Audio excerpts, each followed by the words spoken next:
नमस्कार मंडळी, कशा आहात तुम्ही? चला तर मग आज एक नवीन रेसिपी तुमच्यासोबत शेअर करणार आहे मी. तर रेसिपीचं नाव आहे फणसाचे काप. त्यासाठी आपण काही साहित्य लागणार आहे ते बघणार आहोत. सर्वप्रथम मी इथे फणस घेतलेले आहे. या फणसाला निरफणस असे म्हणतात आणि हा असा छोट्या पद्धतीचा असतो, म्हणजे छोटासाच असतो, जास्त काही मोठा नसतो, म्हणून त्याला निरफणस असे म्हणतात.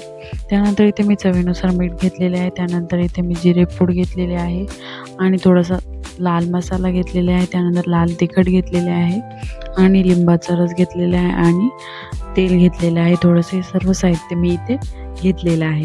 त्यानंतर आपण घेतलेला फणस कसं आहे त्याचे काप करायचे ते बघूया. मी दाखवते तशा पद्धतीने व्यवस्थित बघून आणि करा. चला तर मग हाताला तेल लावून घ्यायचं आहे आणि सुरीला पण तेल लावून घ्यायचं आहे. इथे तेल लावून घेतल्यानंतर हे तुम्ही बघू शकता अशा पद्धतीने निरफणस आहे.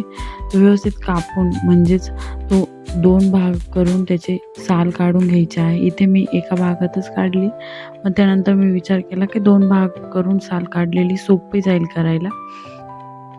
इथे मी अशा पद्धतीने कापून घेतले आहे, 2 भाग करून घेतलेले आहे आणि 2 भाग झाल्यानंतर त्याचं देठ व्यवस्थित काढून घ्यायचं आहे आणि हे देठ काढल्यानंतर आपण व्यवस्थित त्याची साल काढून घ्यायची आहे.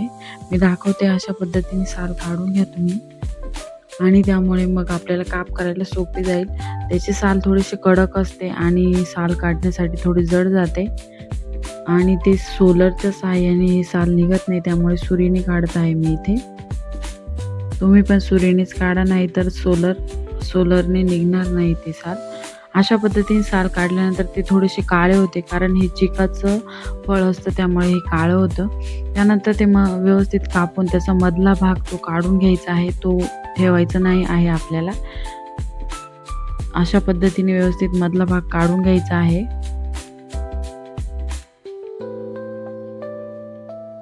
असा मी मधला भाग काढून घेतलेला आहे आणि हा मधला भागच काढायचा आहे, थोडासाच काढायचा, जास्त काढायचा नाही आहे.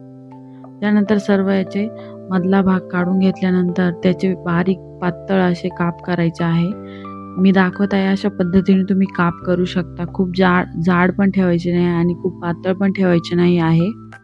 आणि व्यवस्थित काप झाल्यानंतर ते मिठाच्या पाण्यामध्ये व्यवस्थित धुवून घ्यायचे आहे. अशा पद्धतीने व्यवस्थित मिठाचं पाणी टाकल्यानंतर धुवून घ्यायचे आहे. त्यानंतर इथं आपल्याला मिश्रण तयार करायचं आहे. त्यासाठी मी तेल, चवीनुसार मीठ घेतलेले आहे.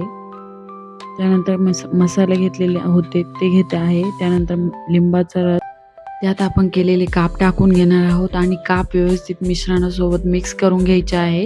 अशा पद्धतीने व्यवस्थित मिक्स झाल्यानंतर त्यामध्ये आपल्याला फक्त थोडीशी जिरा पावडर टाकून घ्यायची आहे. त्यामुळे खूप छान चव लागते.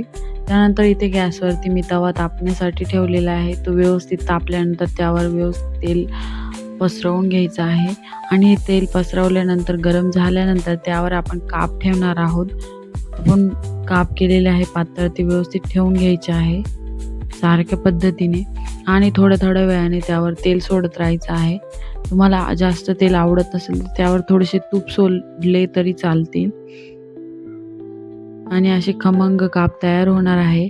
अशाच नवनवीन रेसिपीसाठी सोनालीज किचन कुकिंगला नक्की सबस्क्राईब करा आणि तुम्ही जर चॅनलवर नवीन असाल तर चॅनलला नक्की सबस्क्राईब करा. आणि इथे आपले काप तयार झालेले आहे, तुम्ही बघू शकता. अशा पद्धतीने काप बनवून तयार होतील आणि थोड्या वेळात ते थोडेसे क्रिस्पी होऊन जातील.